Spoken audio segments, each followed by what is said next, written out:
Hello.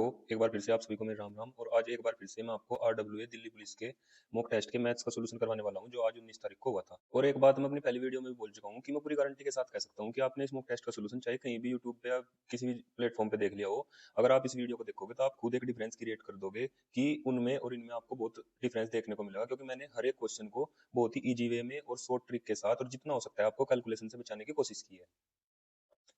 तो आप बस मेरे कहने से एक पहला क्वेश्चन ध्यान से समझना, और पहला क्वेश्चन ध्यान से समझने के बाद ही आपको ये पता चल जाएगा कि आपको ये वीडियो पूरी देखनी है या नहीं देखनी है, क्योंकि पहले क्वेश्चन से ही आपको पता चल जाएगा। अगर आपने बाकी भी कहीं इसका सोल्यूशन देखा है तो आप पहले क्वेश्चन को देखने के बाद ही डिफरेंस क्रिएट कर दोगे, ठीक है। और एक बात और मैं पूरे दावे के साथ कह सकता हूँ कि अगर आपने ये वीडियो पूरी देखी तो आप कुछ ना कुछ नया सीख कर जाओगे। भले ही कोई क्वेश्चन ऐसा हो जो आपने खुद कर लिया हो या आपका वो सही हो गया हो मॉक टेस्ट में, लेकिन अगर आप यहाँ देखोगे तो आपको कुछ ना कुछ ऐसा नया सीखने को मिलेगा जिससे कि आपके कैलकुलेशन और आपका टाइम भी बच सके, ठीक है। तो इसलिए वीडियो को पूरी देखना, जिससे कि आप मतलब कुछ ना कुछ एक नया सीख कर जाओ और आप उसको अपने एग्जाम टाइम में अप्लाई कर सको, ठीक है। तो मैं पूरा मॉक टेस्ट का सोल्यूशन इस हिसाब से करवाऊंगा कि अगर मैं इस एग्जाम में बैठा होता तो मतलब मैं कौन से क्वेश्चन को किस तरह से अप्रोच करता, ठीक है।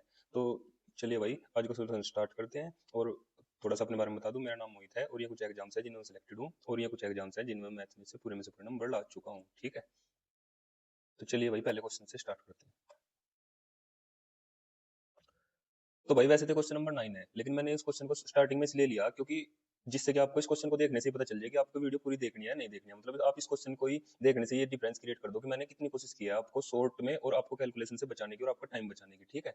तो इस क्वेश्चन को ही करते हैं भाई स्टार्टिंग। इसमें बोला है 16,600 की राशि को 10% की दर से निवेश किया गया है, ब्याज को 15 महीने के लिए अर्धवार्षिक रूप से संयोजित किया गया है, तो 15 महीने के अंत में राशि में प्रतिशत वृद्धि कितनी होगी, ठीक है। तो अगर आप भाई इसका नॉर्मल कहीं भी सोल्यूशन देखने जाओगे या आपके भी अधिकतर के माइंड में होगा, तो आप क्या करोगे, जो 16,600 जो है, तो आप क्या करोगे, इस रेट से और 15 महीने के लिए आप इस पर ब्याज लगाओगे, ठीक है।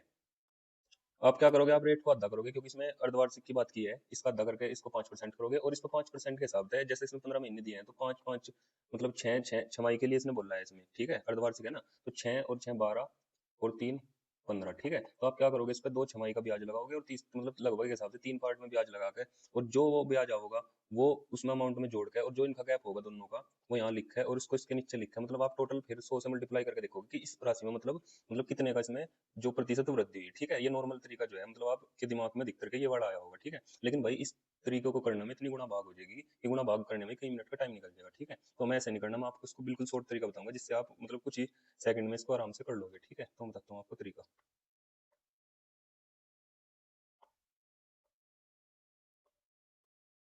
ठीक है। तो चलिए भाई, आपने एक चीज देखी होगी, एक फॉर्मूला होता है जो हम चक्रवृद्धि ब्याज में भी यूज कर देते हैं। अगर हमें 2 साल की कोई रेट है हमारे पास एक्स और वाई की, ठीक है, तो हम क्या करते हैं, अगर हमें देखना कि और उस राशि में कितने परसेंट की वृद्धि हुई, तो हम उसको सीधा लगा देते हैं x plus y plus x into y upon में 100, ठीक है। यही चीज अगर 3 साल के लिए हो तो हम क्या करते हैं, पहले दो का कंबाइन निकाल कर और तीसरे वाले में फिर यही मान लो इनका कंबाइन दोनों का ए आ गया, ठीक है। तो इनके साथ फिर जो तीसरी रेट है उससे फिर कर देते हैं, जैसे एक्स ए प्लस जेड प्लस में ए गुणा जेड अपॉन में 100, ठीक है। तो ये ओवरऑल जो हमारे पास आ जाता है कि ये राशि कितनी बड़ी, ठीक है। तो यही तरीका हम यहाँ पर अप्लाई करेंगे।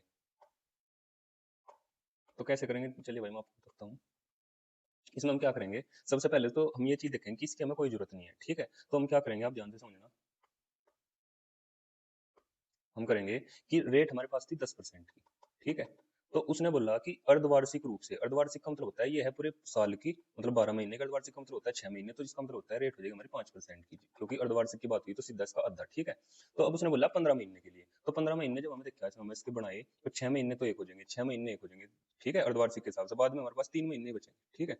तो हमें यहाँ से क्या सीखने को मिला कि हमारे पास दो तो हो जाएगी छमाई, ठीक है। तो पहली छमाई में भी 5% रहेगी, दूसरी में भी 5% रहेगी, और जब तीसरी छमाई का नंबर आओगा तो तीसरी पूरी नहीं हो पाएगी, मतलब उसका आधा ही होगा। आधा का मतलब होगा जो हमारी रेट 5% थी तो तीसरे वाले के टाइम पे 2.5% ही बचेगी, ठीक है।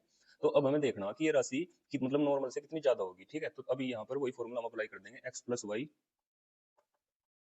और प्लस में एक्स इंटू वाई अपॉन में 100, ठीक है। तो वो फॉर्मूला जो पहले मैंने बताया था, अगर 3 रेट है तो पहली दो में लगाओगे, पहले दो में लगाओगे एक्स प्लस वाई मतलब 5 और 5 10, ठीक है, प्लस में एक्स इंटू वाई मतलब 5 गुणा 5 मतलब 25 और अपॉन में 100, ठीक है। तो ये यहाँ से दो अंकों के बाद दशमलव लग जाएगी और पहली रेट हमारी आ जाएगी दो की मिला के 10.25, ठीक है।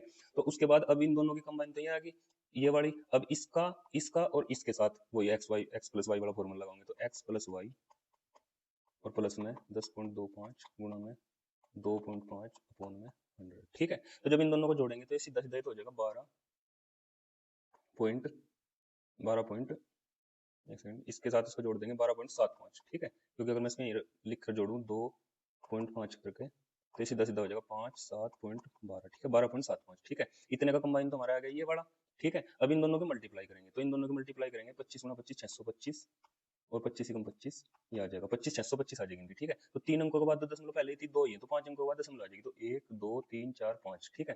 तो ये आ जाएगा हमारा कितना 0.2565, ठीक है। तो अगर मैं इसको यहाँ से बाद का इग्नोर ही करूँ, यहाँ के बाद देखो तो 5 और 5 10, 7 और 2 और 1 10, 1 और 2 और 1 3, तो 13% इसका सीधा सीधा आंसर आ जाएगा, ठीक है। तो ये चीज भाई जो मैंने आपको बताई, आपको ये देखने में थोड़ी सी बड़ी इसलिए लगी क्योंकि मैंने आपको इसको करके समझाया, ठीक है। अगर नॉर्मल आपको इस चीज का पता होता या मैं इसको खुद करता तो मैं सीधा सीधा क्या करता, मैंने देख लिया था कि 5 की हमारे पास रेट आ गई थी, तो मैं इसको लिखता सीधा 5 5 और 2.5, ठीक है। सीधा में दोनों में अप्लाई करता 10 5 और 5 10 और 5 5 25 2.25 और फिर से इन दोनों में अप्लाई कर देता यही। तो इसको करने में मुझे मतलब आपको समझाने में थोड़ा टाइम ज़्यादा लगा, वैसे नॉर्मल अगर आप खुद करोगे सीख कर तो ज़्यादा टाइम नहीं लगेगा, ठीक है।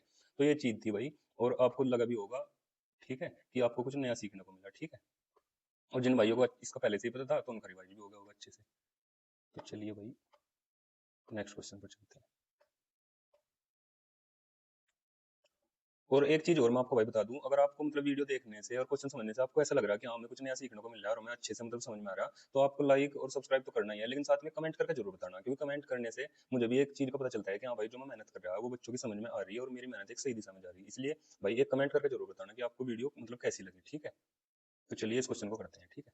इसमें कोई कुछ खास मतलब ज्यादा नहीं है, नॉर्मल गुणा भाग है। पहले तो हो जाएगा इसमें 2500 का 10%, ठीक है। तो नॉर्मल 2500 का 10% हमारा 25 ही आ जाएगा, ठीक है, क्योंकि जब मैं इसको ऐसे खोल लूंगा मतलब 250 का 10% ऐसे करके, तो सीधी 2 जीरो से 2 जीरो, 1 जीरो से 1 जीरो यहाँ पर कट जाएगी और यहाँ से 1 जीरो से 1 कट जाएगी, तो 25 आ जाएगा सीधा, ठीक है। और यहाँ पर आ जाएगा प्लस का निशान। ऐसे ही जब इसका करूंगा मैं तो अपॉन में 100 आ जाएगा और 2 जीरो कट जाएगी और 15 सत्ते 105 यहाँ पर आ जाएगा, ठीक है।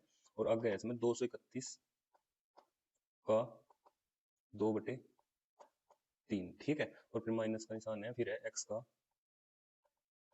21/100 और इज इक्वल टू है वो 200 की, ठीक है। तो पहले इसको सोल्व करेंगे हम, 3 सत 21 और 3 सत फिर से 21, ठीक है। और ये हो जाएगा 130, ठीक है। और ये हो जाएगा इन दोनों की जब मल्टीप्लाई करूंगा मैं तो 154, ठीक है। और ये हो जाएगा 4 5 और 3 8 और 284, ठीक है। माइनस कितना हो जाएगा, ये हो जाएगा 21x अपॉन 100 और इज इक्वल टू 200, ठीक है। तो जब हम 100 को यहाँ पर मतलब एलसीएम लेंगे तो 100 की मल्टीप्लाई यहाँ पर हो जाएगी, ये हो जाएगा 80 00 और माइनस 21x और इक्वल टू, जब ये मल्टीप्लाई मतलब इनका एलसीएम नीचे हो जाएगा 100 की मल्टीप्लाई इधर हो जाएगी, हो जाएगा, ठीक है। तो 21 इधर चल जाएगा 21x और 21x इक्वल टू ये इसमें से आके इधर घट जाएगा, ठीक है। ये बच जाएगा 8400, ठीक है। तो यहाँ लिख देंगे 8400 और 21 से 4 पर घट जाएगा और 00, तो x की वैल्यू हमारे पास आ जाएगी 400, ठीक है। तो ये था इसका आंसर। चलिए नेक्स्ट क्वेश्चन पे चलते हैं। इसमें बोला एक पहिया 700 चक्करों में 77 किलोमीटर की दूरी तय करता है, इसकी त्रिज्या क्या है, ठीक है। तो अगर कोई भी टायर हो भाई पहिया, तो जब एक चक्कर में अपनी पूरी जो होती है परिधि की दूरी तय करता है, ठीक है। तो यहाँ हमारे पास दे रखा है ना 700 चक्कर में 77 किलोमीटर की दूरी, तो हम पहले देखेंगे कि एक चक्कर में कितनी करता है, तो एक चक्कर में करेगा 77/700, ठीक है, क्योंकि 700 में करेगा 77 की, एक में करने के लिए हम इसको भाग दे देंगे, ठीक है। और ये जो बराबर होगा, ये बराबर होगा वृत्त की जो परिधि होता है 2 पाई r की, ठीक है। तो 2 और पाई की वैल्यू हमारे पास होगी 22/7 और गुणा में r और इज इक्वल टू 77 700, ठीक है।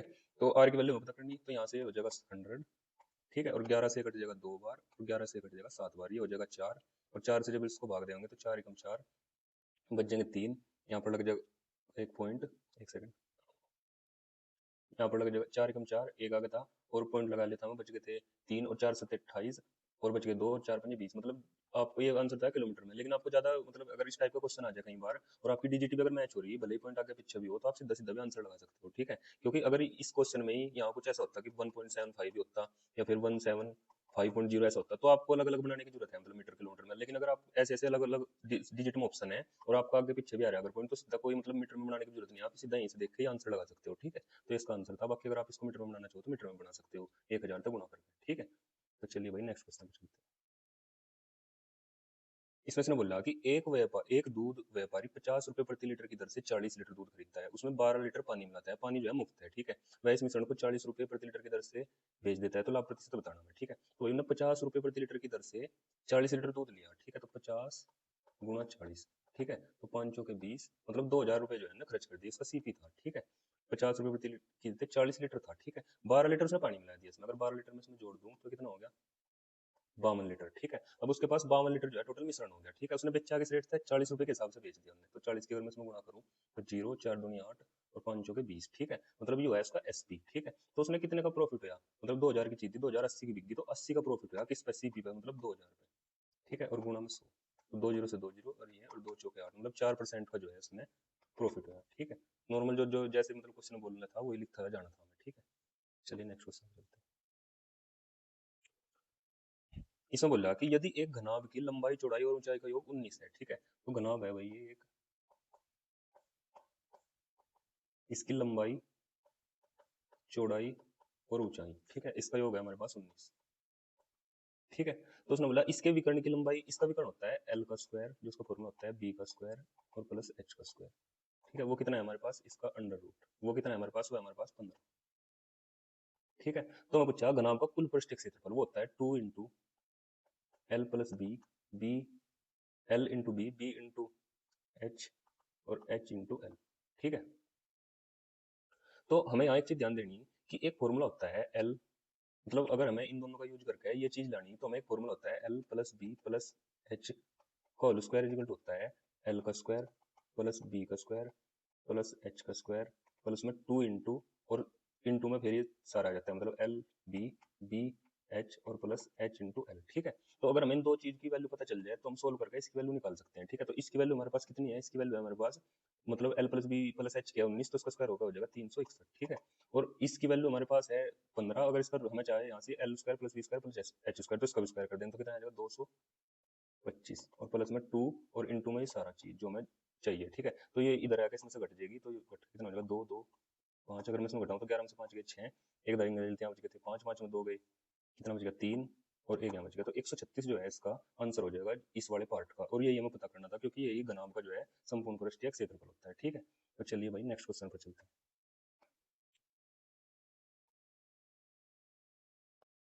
इसमें बोला कि 10 संख्याओं का औसत इतना है, ठीक है। उनमें पहली 4 का इतना, तो भाई जो स्टार्टिंग की 4 थी उनका तो दे दिया इतना, ठीक है। और अंतिम 7 का दे दिया इतना, मतलब यहाँ से बाद जो 7 का दे दिया वो है इतना, ठीक है। तो यदि चौथी संख्या को निकाल दिया जाए तो शेष संख्या को औसत बताना, ठीक है। तो सबसे पहले हम क्या करेंगे, हम देखेंगे टोटल 10 का, तो 10 का निकालने के लिए जितना भी इनका जोड़ देखेंगे, पहली 10 संख्याओं का जोड़, 10 संख्याओं का अगर हम जोड़ देखें तो सीधी गुणा कर देंगे, इसकी हो जाएगा 685, ठीक है। और अगर हम देखें पहली 4 का जोड़, तो 4 का आ जाएगा भाई हमारा, 4 संख्याओं का हमारा जोड़ आ जाएगा, 4 की मल्टीप्लाई इसमें कर देंगे, कितना आ जाएगा 4 का, 4 पंजे 20 जीरो, और 4 तिया 12 और 2 14, ठीक है। और 4 छः 24 और 1 25, ठीक है। ये आ जाएगा और एक अंक के बाद दशमलव होती है, ठीक है। ऐसे ही जब हमें देखना 7 का, तो 7 का क्या हो जाएगा हमें, 7 दूनी 14 और 7 3 सर 1 50, 504, ठीक है। तो ये इस चीज में हम ध्यान देंगे कि जब हम इन दोनों को ऐसा करेंगे तो जो चौथे नंबर की संख्या थी हमारी 2 बार जुड़ जाएगी, ठीक है। ये 11 संख्याओं का जोड़ आ जाएगा हमारा, ठीक है। 11 को क्यों आ जाएगा, क्योंकि चौथे नंबर की जो थी ये स्टार्टिंग में 4 में जुड़ गई और लास्ट की 7 में जुड़ गई, ठीक है। तो अब इनका अगर मैं जोड़ करूँ तो आ जाएगा हमारा 8 5 और 7 758 आ जाएगा, ठीक है। तो अब अगर ये तो है 11 11 इसलिए है क्योंकि इसमें 4 2 बार जुड़ रही है और ये है टोटल 10 का। तो अब अगर मैं इन दोनों का गैप लूँ 685, इसमें से घटाऊं तो 8 में से 5 गए 3, ठीक है। और 15 में से 8 गए 7, ठीक है 73। तो 73 इसका मतलब है ये जो इसमें एक्स्ट्रा था वो चौथी संख्या थी, वो उसकी वैल्यू जो है 73 है, ठीक है। और अब अगर मैं इस 73 को इसमें से घटाऊं, इसमें से टोटल में से, क्योंकि इसने बोला कि यदि चौथी संख्या को निकाल दिया जाए, ठीक है। अगर मैं इसमें से 73 माइनस कर दूंगा तो हमारा आ जाएगा 612, ठीक है। और उसने बोला तो शेष संख्याओं का औसत, शेष संख्याओं का औसत मतलब अगर मैं संख्या बच गई थी 9, तो अगर हम 9 शेष को डिवाइड करेंगे तो हमारा आंसर आ जाएगा 68, ठीक है। तो चलिए नेक्स्ट क्वेश्चन पर चलते हैं।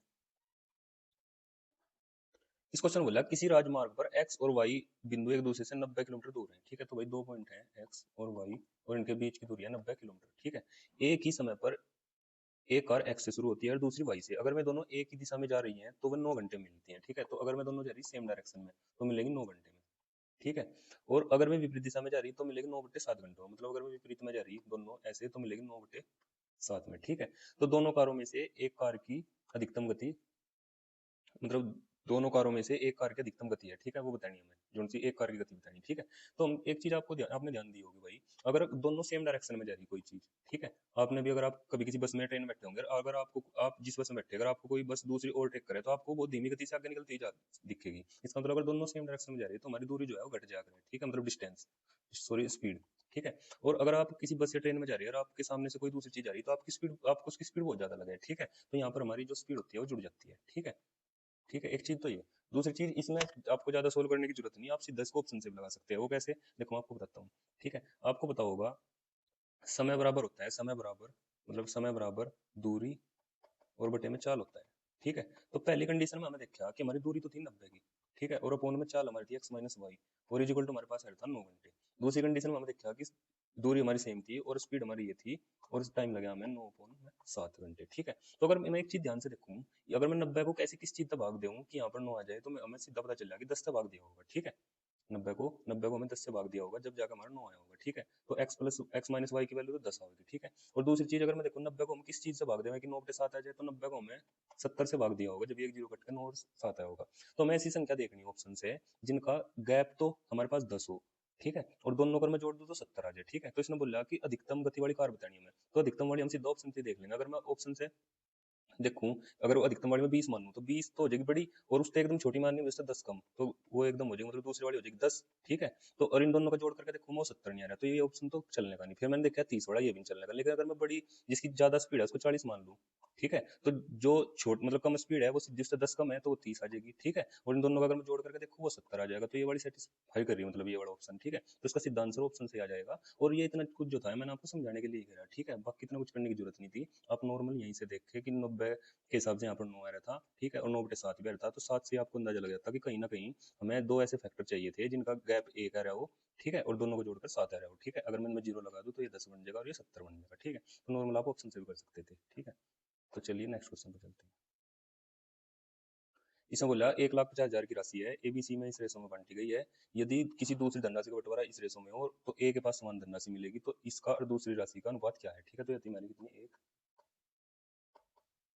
अच्छा ठीक है, अगर मैं इनको डिवाइड करूँ 3 और 2 5 और 5 10, मतलब 10 से भाग दूं मैं तो ये आ जाएगा। और ए का हिस्सा अगर मैं देखूँ तो 2 था ए का हिस्सा, तो अगर मैं इसकी गुणा करूँ तो 15 दूनी 30, 1 2 3 0, मतलब 30,000 रुपए जो है वो एक हिस्से में आए थे, ठीक है। अब हमें जब दूसरी धनराशि में बंटवारा करा तो वहाँ एक हिस्से में रहा 5, ठीक है, तो मतलब 5 3 और 2, तो यहाँ पर भी ए की वैल्यू कितनी है, इतनी, ठीक है। तो एक यूनिट की वैल्यू आएगी 6,000, ठीक है। और टोटल हमें अगर वो राशि पता करनी हो कितनी हो जाएगी, 5 और 3 8 और 2 10, अगर मैं 10 से मल्टीप्लाई कर दूँ तो वो जो सेकंड वाली जो हमारी राशि थी वो आ जाएगी, ठीक है। और पहली कितनी थी हमारे पास, पहली थी 1,50,000, ठीक है। तो अब इसने इन दोनों का ऐसे पूछा, तो 4 जीरो तो यहाँ है और 3 और 1 4 जीरो यहाँ है, 15 और 6 बच गया, 3 पंजे 15 और 3 दूनी 6, ठीक है, ये इसका आंसर आ जाएगा 5/2।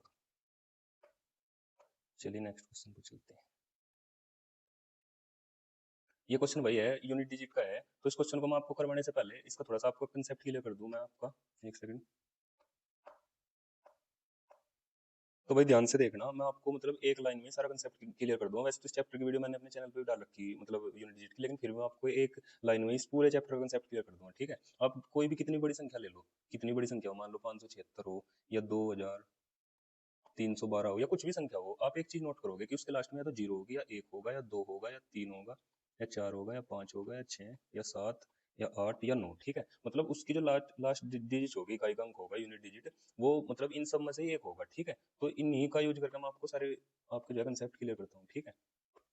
आपको क्या याद रखना, कितनी भी बड़ी संख्या हो अगर उसके लास्ट में जीरो है, उसकी कितनी पावर कर लो, कहीं भी उसकी मल्टीप्लाई कर लो तो हमेशा लास्ट में जीरो ही रहेगा, ठीक है। कितनी भी बड़ी संख्या हो अगर उसके लास्ट में एक है तो उसकी कितनी पावर कर लो, लास्ट में एक ही रहेगा, ठीक है। कितनी भी बड़ी संख्या हो अगर लास्ट में पांच है तो लास्ट में पांच ही रहेगा। ऐसे ही अगर कितनी भी बड़ी संख्या हो उसकी कितनी भी पावर कर लो तो उसके लास्ट में हमेशा छह ही रहेगा। मान लो 36 है, 36 की पावर अगर मैं 12 कर दूं तो उसके लास्ट में हमेशा छह ही रहेगा यूनिट डिजिट में, ठीक है। ये तो था इसका तरीका, ठीक है।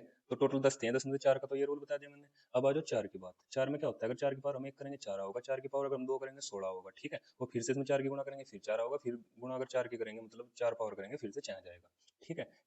तो हम क्या करेंगे, तो यहाँ से हमें एक चीज देखने को मिली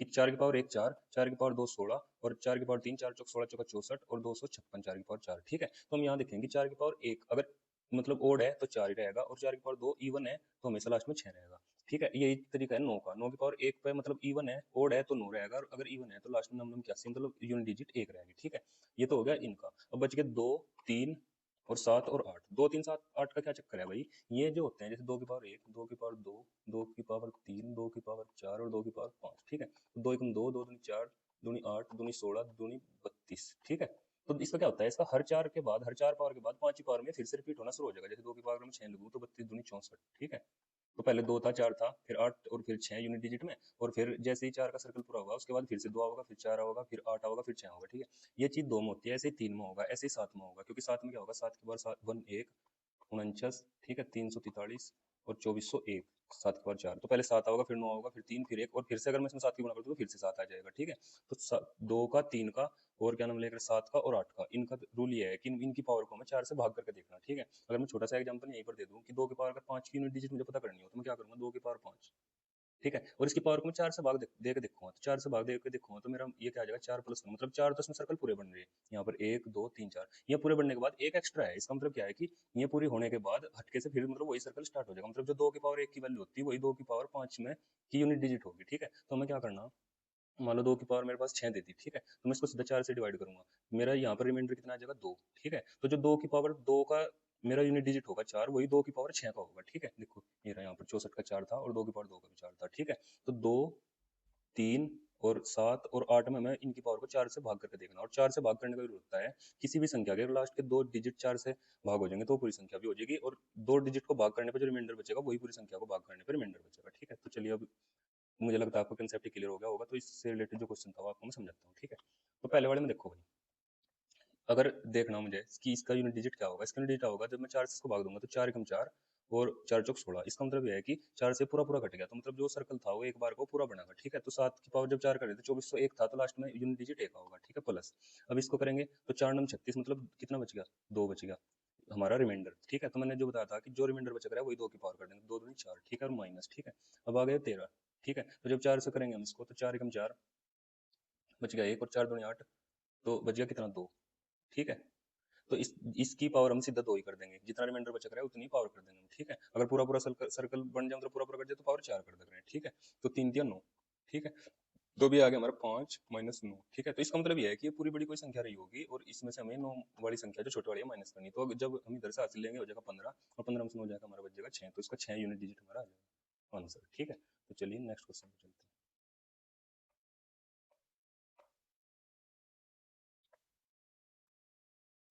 क्वेश्चन नंबर 10। इसका तरीका मैंने अपनी पहली वीडियो में बताया था कि 5 वर्ष पूर्व ए और बी के आयु का अनुपात कितना था। तो मान लेंगे ये प्रेजेंट है और इससे 5 वर्ष पहले ए और बी जो थे उनके आयु का अनुपात कितना था, कितना, 4:5 का था। ठीक है, फिर उसने बोला अब से 7 वर्ष बाद, तो अगर इसमें 7 जोड़ दूं प्लस 7 कितना हो जाएगा, 11:13 हो जाएगा। ठीक है, तो मैंने एक चीज बताई थी कि अगर कोई आदमी मतलब किसी से यहाँ अगर 1 साल बड़ा था तो चाहे कितने भी साल बाद की बात कर लो वो हमेशा उससे उतना ही बड़ा रहेगा जितना पहले था। ठीक है, लेकिन यहाँ हम देख रहे हैं यहाँ कितना हो रहा है, यहाँ हो रहा है 2 साल बड़ा।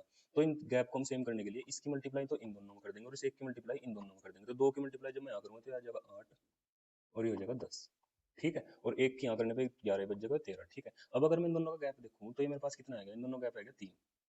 लेकिन रियल में गैप कितना है, 5 और 12, क्योंकि प्रेजेंट से 5 साल तुम पीछे की बात कर रहे हो, 7 साल लगेगी, तो रियल में गैप कितना है, 12। ठीक है, तो एक यूनिट की वैल्यू हमारे पास आएगी 4। ठीक है, तो जो एक यूनिट की वैल्यू होगी वो हम कहीं भी अगर मल्टीप्लाई करेंगे तो हमारे रियल आंसर आ जाएंगे। ठीक है, तो अगर मैं 4 की करूँ यहाँ पर तो ये आ गया 32 और ये आ गया 40। ठीक है, उसने बोला उनकी वर्तमान आयु का योग, तो वर्तमान का मतलब यहाँ से हम 5 साल पहले की बात करें तो अगर उसमें 5 जोड़ तो आ जाएगा 37 और ये आ जाएगा 45। ठीक है, अगर मैं इन दोनों को जोड़ लूँ तो 7 और 5 12 का 2 का और 4 3 7 और 1 8 मतलब 82 जो है इनकी वर्तमान आयु का जोड़ है। ठीक है, तो चलिए नेक्स्ट क्वेश्चन पे चलते हैं।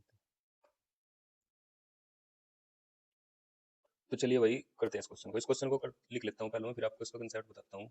ये है 2.2 के ऊपर बार प्लस 3 6 9 इन दोनों के ऊपर बार माइनस 2.3 9 और इसके ऊपर बार। ठीक है, तो सबसे पहले मैं आपको बता दूं कि ये जो है 2.2 के ऊपर बार, इसको हम ऐसे लिख सकते हैं 2 प्लस 0.2 के ऊपर बार। ठीक है, प्लस में 0.369 और माइनस 2 पॉइंट मतलब 2 इधर लिखकर और 0.3 और 9 के ऊपर बार। ठीक है, तो जब हम इसको देखेंगे प्लस वाले 2 से माइनस 2 तो कट जाएगा। ठीक है, अभी हम इन दोनों को सोल्व करेंगे। ठीक है, तो जो भी जब भी बार होता है इसका मतलब होता है जैसे ये संख्या थी 2 के ऊपर बार था, तो इसका मतलब था ये ऐसे है 2.2222 मतलब ये 2 ऐसे ही चलता जा रहा है आखिरी तक, ठीक है।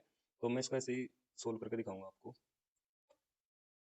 तो आपको क्या करना है इस टाइप के क्वेश्चन में नॉर्मल, जैसे ये था ये 2 जोड़ वाले हैं, पहले उनको जोड़ लो। ये कैसे करके जोड़ेंगे, हम ऐसे लिख लेंगे, पॉइंट लगा के 2 लिख लेंगे और उस 2 को लिख लेंगे हम 1 2 3 4, मतलब 2 3 4 अक्षर तक हम ऐसे ही बढ़ा के लिख लेंगे, ठीक है। फिर से पॉइंट लगाएंगे 3 और इसको लिख लेंगे 6 9 और 6 9, ठीक है, क्योंकि ये चीज हमारी रिपीट हो रही थी, ठीक है। अब इन दोनों को जोड़ देंगे, 9 और 2 11 का 1 का 6 और 2 8 और 1 9, ठीक है। और 9 और 2 11 और 6 और 2 8 और 1 9 और 3 और 2 5, ठीक है। ये चीज तो हमारी एक होगी, ठीक है। अब हमें इसमें से माइनस करना है ये वाला, ठीक है, क्योंकि यहाँ पर माइनस में था, ये जब ब्रैकेट खुलेगा ये भी माइनस में आ जाएगा। तो हम इसको ऐसे लिख देंगे पॉइंट 3 9 9 9 9, ठीक है, क्योंकि 9 के ऊपर बार था, हम 9 को 4 बार खोल देंगे, ठीक है। अब इसमें से इसको माइनस कर देंगे, तो 11 में से 9 गए, कितने बच गए 2, यहाँ बच गया 8 8 में से 9 गए, यहाँ कितने बच गए 9, ठीक है। इधर दाई ले लेते हैं, यहाँ बच गई 0, 10 में से 9 गया 1, ठीक है। फिर यहाँ 18 में से 9 गए, फिर से 9 और 4 में से 3 गए 1। तो हम एक चीज यहाँ पर देखेंगे कि हमारा 1 9 रिपीट हो रहा है। अगर हम इन संख्याओं का आगे बढ़ाओगे तो ऐसे ही 1 9 रिपीट होगा, तो इसका मतलब ये है कि ये हमारी संख्या 1 9 के ऊपर पॉइंट 1 9 के ऊपर बार थी, ठीक है। तो ये इसका आंसर आ जाएगा, ठीक है। यहीं से ही आप इस चीज को देख लो कि 1 9 रिपीट होता जा रहा है, तो ये बार 1 9 ही रही होगी, ठीक है। तो चलिए नेक्स्ट क्वेश्चन पर चलते हैं।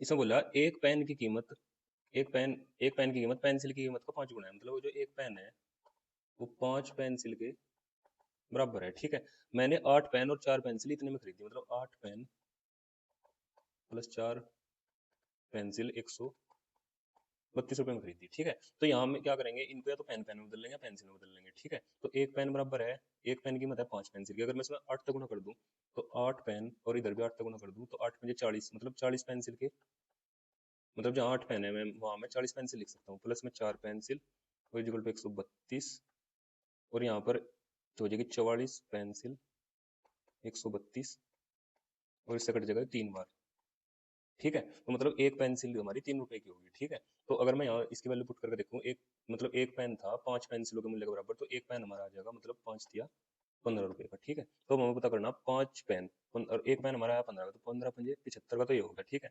और 5 जो है हमारी पेंसिल, तो एक थी 3 रुपए की प्लस 5 दिया 15, ठीक है। किनकी कीमत बतानी, तो ये हो जाएगा 90 रुपए की, ठीक है। 75 और 15 90। चलिए नेक्स्ट क्वेश्चन पर चलते हैं। तो ज्यादा कुछ नहीं करना भाई, इस क्वेश्चन में नॉर्मल गुणा भाग गया है। चलिए हम सोल्व करता है चलता हूँ। ए इक्वल टू 3/7, ऑफ है, ऑफ का मतलब होता है गुना, 5 चौके 20 और 1 21/5, और यहाँ पर गुणा में बदल जाएगा, ये संख्या अपोजिट हो जाएगी, 25 ऊपर चल जाएगा और 18 नीचे, ठीक है। तो हो जाएगा 7 तिया 21, 3 तिया 9, दूनी 18 और 5 पंजे 25, और प्लस में इसमें था 17/24, तो यह आ जाएगा 5/2 और प्लस में 17 और बटे में 24, ठीक है। जब इसका एलसीएम लेंगे आ जाएगा 12, मतलब 24, सॉरी इसका एलसीएम आ जाएगा 24, ये इसका कट जाएगा 12 बार, 12 पंजे 60 और प्लस 17, ठीक है। इतना तो हो गया पहले पार्ट का सोल्यूशन इस वाले का, ठीक है। इसके बाद हमारे पास था ऑफ, मतलब ऑफ का मतलब गुना, ठीक है। और इसमें ब्रैकेट में अंदर था 289/16, ठीक है। और जब इसको हम सोल्व करेंगे ये हो जाएगा, अगर मैं इनका एलसीएम लूँ 12, तो 4 तिया 12, 3 तिया 9, 3 चौक 12, 4 दूनी 8, और दोनों का जोड़ हो जाएगा 17/12, ठीक है। और इसका स्क्वायर इन करने के लिए बोला, स्क्वायर हो जाएगा इसका 289 और बटे में 144, ठीक है। लेकिन यहाँ पर भाग का निशान आते हैं अपोजिट हो जाएंगे, मतलब 144 ऊपर हो जाएगा 289 नीचे, ठीक है। तो इससे ये कट जाएगा। अब अगर मैं देखूँ तो इन दोनों को जब मैं जोड़ूंगा हो जाएगा 77 बटे में 24 गुणा में 144 बटे में 16, ठीक है। तो 12 तक अगर मैं काटूँ, 12 तो 2 बार और 12 से 12 बार और 4 या 12 और 4 चौके 16, तो ये हमारी आ जाएगी 77 गुणा में 3, 77 गुणा में 3 अपोन में 4 दूनी 8, ठीक है। तो ये तो है एक वैल्यू ने पूछा 8 की, तो जब मैं इसमें 8 में गुणा करूंगा तो ये 8 तो कट ही जाएगा, ये हो जाएगा 7 21 2 7 21 और 2 23, तो 231 इसका आंसर हो जाएगा, ठीक है। तो इसमें ऐसा कुछ खास नहीं था, नॉर्मल गुणा भाग थी, थोड़ा ध्यान रखना था, वो कम गुणा होता है, ठीक है। और जहाँ भी भाग का निशान था वहाँ गुणा लगा के इन दोनों को अपोजिट करना था, ठीक है। तो चलिए नेक्स्ट क्वेश्चन पे चलते हैं। इसमें बोला एक कंपनी दो व्यक्तियों ए बी को इस तरह से काम पर रखती है कि समान कार्य पूरा करने के लिए ए की दक्षता बी से 3 गुना है, मतलब अगर ये दो ए और बी है, अगर इनकी एफिशिएंसी की बात करूं मैं, तो ए की दक्षता बी से 3 गुनी, मतलब अगर एक दिन में एक काम करे तो बी 3 काम कर दे, ठीक है, के लिए अधिक है। ए बी द्वारा लिए गए समय से 52 दिन कम में अपना कार्य पूरे करने में सक्षम था, ठीक है। तो एक चीज आपने ध्यान रखनी है इस टाइप के क्वेश्चन में, अगर कभी भी ऐसा क्वेश्चन आया जो एफिशिएंसी होती है ना, टाइम जो होता है उसका उल्टा होता है, मतलब जो ज्यादा एफिशिएंट है वो टाइम मतलब कम समय में काम कर लेगा, ठीक है, मतलब जो काम करने में ज्यादा तेज है वो समय कम लेगा, इसका मतलब ये होता है, इसका उल्टा होता है, ठीक है, मतलब जो ज्यादा तेज काम कर रहा है वो उतना ही कम लेगा समय काम करने में, ठीक है। अगर इन दोनों का मैं गैप लूँ तो मेरा आएगा 2, लेकिन वो रियल में कह रहा है कि ए जो है उससे 52 दिन पहले कर ले, लेकिन मेरे हिसाब से कर रहा है 2, ठीक है, तो रियल में वैल्यू है 52, तो एक यूनिट की वैल्यू कितनी आएगी 26, ठीक है, तो मतलब 26 दिन में तो कर रहा है ए, और 26 दिया 78 में कर रहा है बी, ठीक है। तो अगर मैं यहाँ से देखूँ, ए जो है 26 दिन में काम कर रहा है, डेली 3 काम कर रहा है, ठीक है, तो 78 टोटल वर्क आएगा, और बी 78 दिन में कर रहा है, डेली 1 काम कर रहा है, तो 78 यहाँ से भी टोटल वर्क आएगा, तो टोटल वर्क तो हमारा आएगा 78, ठीक है। और मैं करना क्या, एक साथ काम करते ए और बी उसी काम को, तो एक साथ करते 3 तो ही कर रहा है एक दिन में, एक कर रहा है बी, तो दोनों मिलकर कितना करेंगे 4, ठीक है। तो 4 पे जब इसमें सोल्व करूंगा तो 4 एकम 4 3, और 4 नम 36, और 2/4 मतलब 1/2, इसका आंसर आ जाएगा 19 1/2, ठीक है। चलिए नेक्स्ट क्वेश्चन। इसमें बोल रहा है एक लेखन सामग्री विक्रेता 20 रुपए में 21 पेंसिल की दर से खरीदता है और उन्हें 21 रुपए में 20 की दर से बेचता है, तो लगभग लाभ प्रतिशत क्या है, ठीक है, तो ये पता करना हमें, ठीक है। तो भाई इस टाइप का कभी सवाल आया अगर, तो यहाँ तो लिख दो सीपी और यहाँ लिख दो उसका एसपी, ठीक है। तो हम एक चीज देखेंगे कि यहाँ लिख दो रुपए और यहाँ लिख दो आर्टिकल, ठीक है, तो 20 रुपए में 21 तो वो लिया था और 21 रुपए में 20 उसने बेच दी, ठीक है। तो हम क्या, हमें एक चीज मतलब ध्यान रखनी है कि जितना सामान हम लाए थे, जितने आर्टिकल अगर उतने टोटल बेच देंगे तभी हम अपने प्रॉफिट या लॉस का पता चलेगा, ठीक है। तो इसमें आर्टिकल हमेशा हमें सेम करनी है, ठीक है, तो इसमें सेम करने के लिए यहाँ कर देंगे 20 की गुणा और यहाँ कर देंगे 21 की, ठीक है। तो 20 की जो गुणा यहाँ होगी वो यहीं होगी और जो यहाँ होगी वही यहाँ होगी, ठीक है, क्योंकि दोनों साइड हमें गुणा करनी पड़ती है, तो ये हो जाएगा 400 और ये हो जाएगा 441, ठीक है, मतलब 400 की चीज आई थी 441 की बिक गई, तो हमें प्रॉफिट कितना होगा, प्रॉफिट हो गया हमें 41 का, कितने पे, सीपी पे होता है हमेशा प्रॉफिट एंड लॉस, और गुना में 100, ठीक है। तो इससे कट गया, तो 4 एकम 4 मतलब 1, और ऊपर से 1 जब उतारेंगे तो ना चलने की 0, तो 10 पॉइंट मतलब लगभग कुछ आएगा, लेकिन हमारा आंसर लगभग बोला था तो 10 ही आ जाएगा, ठीक है। तो ये था भाई आज का सोल्यूशन। अगर आप इस वीडियो को मतलब यहाँ तक देख रहे हो लास्ट तक, तो भाई आपका बहुत बहुत धन्यवाद। और मैं एक बार फिर से आपको कहना चाहूंगा कि अगर आपने वीडियो पूरी देखी है तो, और आप यहाँ तक मतलब लास्ट तक आए हो, तो चैनल को सब्सक्राइब जरूर कर लियो, वीडियो को लाइक करना और एक कमेंट करके जरूर बताना कि आपको मतलब वीडियो कैसी लगी और आपको कुछ मतलब नया सीखने को मिला कि नहीं, ठीक है। क्योंकि कमेंट करने से भाई मुझे भी एक साहस मिलता है कि मैं जो मतलब वीडियो बना रहा उससे मतलब बच्चों को हेल्प मिल रही, ठीक है। तो एक बार फिर से आप सभी को राम राम। कोई भी डाउट हो भाई किसी भी सब्जेक्ट से रिलेटेड तो आप कमेंट करके पूछ सकते हो, मैं सभी भाइयों का रिप्लाई देता हूँ, ठीक है।